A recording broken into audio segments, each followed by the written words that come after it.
ആവശ്യമില്ല, നിങ്ങൾ ക്ഷണിക്കേണ്ട ആവശ്യമില്ല.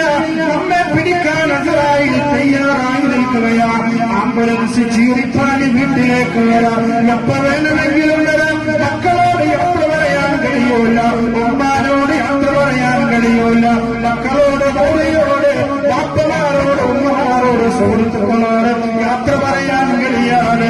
റബ്ബിന്റെ വിളിക്കുത്തരം നൽകിയ ലാ ഇലാഹ ഇല്ലല്ലാഹ്, ലാ ഇലാഹ ഇല്ലല്ലാഹ് എന്നും വിളിച്ച് പള്ളിക്കാട്ടിലേക്ക് കൊണ്ടുപോകാം. അവിടെ പച്ചമണ്ണുകളെ കാത്തിരിപ്പുണ്ട്, അവിടെ മൈലാഞ്ചി ചെടികൾ നമ്മെ കാത്തിരിപ്പുണ്ട്, അവിടെ പള്ളിയുടെ ഉസ്താദ് നമുക്ക് ദുആ ചെയ്യാൻ കാത്തിരിക്കുന്നുണ്ട്, മയ്യത്ത് നമസ്കരിക്കാൻ കാത്തു നിൽക്കുന്നുണ്ട്, മുൻകാലക്കേറെ ചോദ്യം ചോദിക്കാൻ കാത്തു നിൽക്കുന്നുണ്ട്.